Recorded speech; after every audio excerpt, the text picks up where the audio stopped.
Live from Tirana. Live from Tirana. 10:18 është ora eksakte në këtë moment. Na është bashkangjitur në studio një vajzë shumë simpatike, por edhe për te kësaj ju nuk mund ta shihni tani, mundet vetëm ta dëgjoni dhe të shijoni zërin e saj, melodioz dhe shumë interesant, miau, kështu e ke.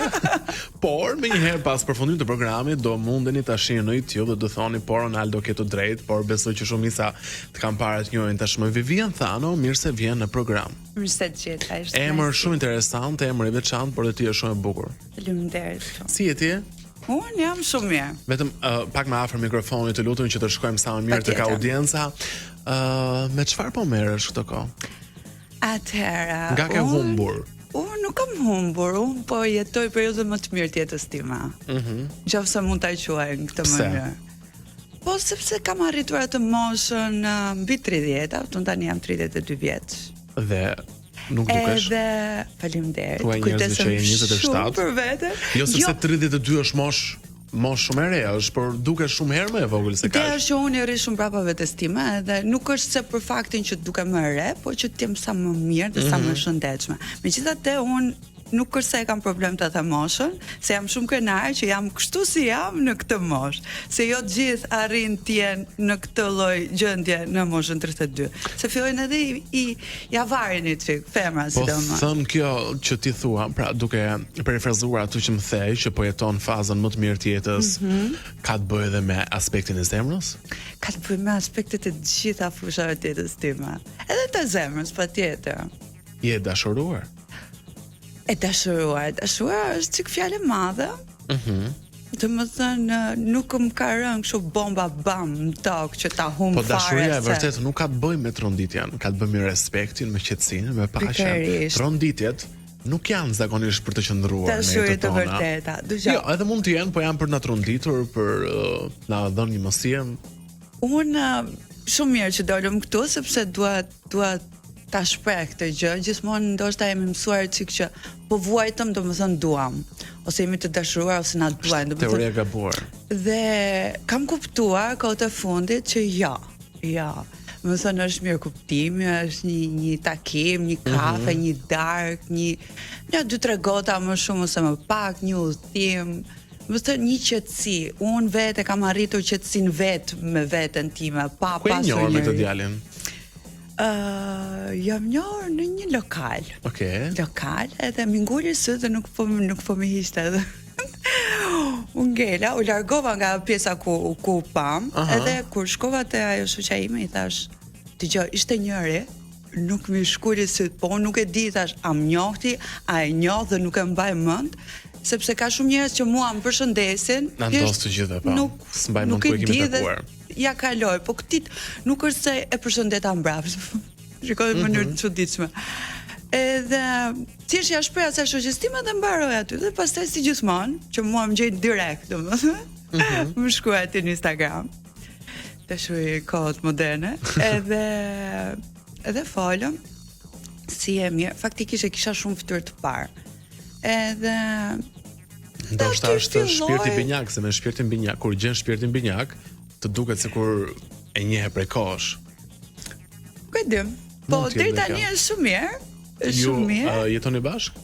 Ja, unë jetoj vetëm, vazhdoj të jetoj vetëm. Po pse s'vjen ai nga shtëpia jote? Të jetoj me ty, me që je vetëm. Ideja është, siç ta thash më përpara, nuk dua asun ti nuk do hapa galopant. Po s'kam pse, sepse nuk po na nxit asnjëri. Po të dëgjon ai sot në program? Po më duket se po. Me çfarë merret? Ai punon në ndërtim. Edhe ka kompaninë vet. Domethënë, pra ta sqarojmë, pra është personi që merr tullën, llaçin dhe punon apo ka kompani ndërtimi? Jo, merret me ndërtim. Do e kishe problem ti të jetoje të lidhesh me një njerëz që nuk është personi që ka kompaninë e ndërtimit, por është personi që punon te kompania e ndërtimit, pra me tulla dhe llaç, nëse doje?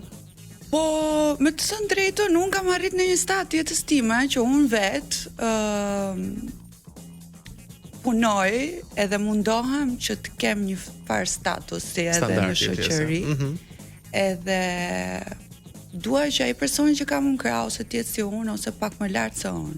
Se ndryshe do vi një moment që do ngeci, jam e sigurt për këtë gjë. Po nëse ti dashuron një djalë që ai në darkë të vjen në shtëpi me tuta dhe t-shirt të bër pis nga llaçi. Sepse këtë punë Po ka qelluar sepse edhe unë kur vi nga palestra jam kështu. Nuk e di çfarë të them, domethënë. Se rri edhe kur më shikon ndonjë kështu me sy flirtrues te palestra, them o zot i madh. Si arrin të më gjuajnë këta në këtë gjendje që jam palestër. Por që jo, nuk është problemi pjesa fizike, është pjesa e standardit që unë thjesht e di dhe jam e sigurt që unë nuk mund të dashuroj me një person që Pse është krijuar kjo teoria? Sepse unë nuk kam lidhje, domethënë nuk më lidh asgjë. Po atëherë lind pyetja, ne dashurojmë jetesën që bën personi? Ja, pra le ta bëjmë në formë bisede. Se e kam realisht të rëndësishëm për ta kuptuar këtë. Çfarë po ndodh me ne? Dashurohemi me jetesën që bën personi tjetër apo dashurohemi me individin? Se përse meshkujt nuk e kanë problem të zgjedhë një vajzë me standard më të ulur se jetesa e tyre dhe kështu ndodh zakonisht. Pse femra duhet ta kenë të vështirë të zgjedhin një mashkull me standard më të lehtë? Po sepse unë kam bër goxha për veten time, kam bër plot sakrifica që të kem këtë lloj standardi. Dhe nuk pranoj në asnjë mënyrë të sakrifikoj gjithë këtë gjë për një njerëz që nuk është i aftë për veten e tij. Po nëse ti dashurohesh me një çun që punon në ndërtime tulla dhe llaç, nuk mund të dashurohem sepse sapo ta thash që unë nuk kam lidhje me atë person sepse bëjmë ca jetë dy jetë shumë të ndryshme. Nuk kam nga ta njoh. Mund të jetë karakter, mund të rastisë në një lokal. Se dhe këto çunat jetojnë. Nuk ka shanse. Po dhe këto çunat jetojnë, dalin. Sigurisht që jetojnë, po jetojnë në vende që unë s'jetoj. Po pse nuk ke në Tiranë çuna që punojnë në ndërtim? Po patjetër, po frekuentojmë vende të ndryshme. Po dhe këto çunat mund të kenë llogari mundësi financiare për të frekuentuar këtë vend. Ka lidhje pjesa financiare. Pjesën financiare mund t'ja mbuloj edhe unë, nuk është problemi aty. Problemi është që bëjmë dy jetë shumë të ndryshme dhe nuk mundë që jeta ime të ndërtuhet me jetën e tij. Po nëse ti do të ishe e pasur. Unë jam e pasur. Sa e pasur ja? Ai sa unë mendoj, domethënë kam gjitha që më duhen. Nuk po flas për pasuri shpirtërore, po flas për pasuri materiale. Po, edhe unë për materiale. Flas për atë pjesën që unë arriti të plotësoj. Sa shkon llogaria jote bankare, vlera jote? Me që më thua jam e pasur. Po, e pasur, të flas për atë gjën që unë marr atë rrogën te puna ime, edhe më delet e pranë. Arrit të paguaj shtëpinë time, nevojat e mia dhe çdo gjë. Në momentin që paguash nuk je i pasur. Po nga e din ti, kush ta ka thënë këtë? Gjithë ne paguajmë për të arritur një stad të tillë. Po pra, në momentin që paguash, ti mund të punosh shumë fort dhe mund të bësh dille dhe mund të rrisësh vlerën profesionale tënde për të jetuar mirë me atë rrogën. Por nuk mund të bësh kurrësi i pasur. Nëse ti ke pasurinë nga familja, unë po flas të thuash i pasur. Pra që ti udhëson me jet privat, ke një penthouse ose një vilë luksoze në Tiranë, ke makina të shtrenjta, ke prona. Miliarderësh. Ne s'po flasim, kam përshtypjen jo miliarder, unë po flas për një stat mbi mesatare. Ai quhet standard i mirë jetese. Është një standard mbi mesatare, nga çfarë shikoj unë rreth e përqak nëpër Tiranë. Më thon, unë mendoj që kam arrit në një lloj standardi që jam mbi pak mesataren. Ama e kam arrit vet, nuk është se po mban njëri, nuk po më paguan njëri asgjë, as shtëpinë, as rrobat, as çantat, asgjë. Kështu që në është Shqipëri vështirë. Një vajzë e bukur Vivien paraqykohet menjëherë. Po, edhe vuan gjithmonë shumë më shumë se vajzat që ndoshta. Po, pse nuk mund ta kthe, nuk mund të kthehet bukuria në avantazh? Ti s'e ke përdorur ndonjëherë si avantazh? Sigurisht që e kam përdorur. Gjithkush din ta përdorë. Është më shumë avantazh apo disavantazh? Se ka shumë vajza të bukura që e kanë përdorur në mënyrë shumë banale dhe nuk ka ditur që nga kjo gjë. Ke ndonjë shembull për këtyre?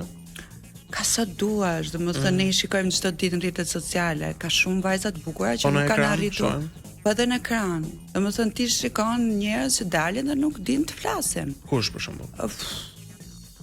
Po nuk e di, ke persona për shembull që kam parë që bën edhe meme vërdall nëpër internet, që janë ftuar diku në një emision caktuar dhe nuk din të jenë të informuar paktën për minimalen se për çfarë bëhet fjalë te emision. Nuk po flasim për shkakun si sot që unë erdha që thash kam marrë si ndasë dhe nuk e dija se çfarë do flisnim. Po flasim për një emision që është rreth sportit. Okej. Edhe ti normalisht nëse po shkon te një emision sporti, duhet dish minimalisht, njohësh disa lojtarë dhe dish emrat. Po flet për vajzat që moderojnë krah meshkujve në sport apo për të ftuarit? Për të ftuarit kam përshtypjen, sepse vajzat që moderojnë, nga çka kam parë, duan s'duan kam mësuar. Unë personalisht më kam ftuar në këto emisione sportive dhe nuk kam shkuar. Domethënë vetëm me keq ardhje të madhe, po unë nuk kam lidhje fare me futbollin. Jeti një bukuri natyrale? Kujdesem shumë për veten, po kam bërë dhe unë ndërhyrjet e mia, sigurisht. Edhe jam shumë pra. Deri ku shkojnë ndërhyrjet? Deri ku shkojnë? Botox-in e kam bërë. Tani u bë shumë kohë që se kam bërë. Jam për ta bërë prap, po s'kam kohë për momentin. Buzët i ke prekur? Po. Okej. Buzët po. Kam bërë hundën para shumë vitesh që filler. Përdor? Tek mollzat e këto apo si quhen këto, se nuk e di. Se nuk është një është mirë.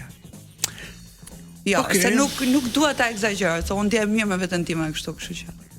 Pra ti po thua që ka në fakt vajza që dalin shpesh në ekran që nuk dinë të thonë asgjë, por jo, thjesht është ajo mania që ti të dalësh të kesh kohë të bëhen të famshme, virale, televizive, po nuk është aty se ti atë kohën televizive mund të dalë edhe për huqe, domethënë del edhe keq. Siç kanë dalë shumë, sigurisht, patjetër.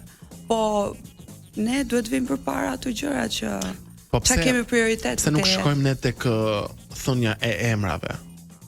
Mos duhen thonë publikisht këtë.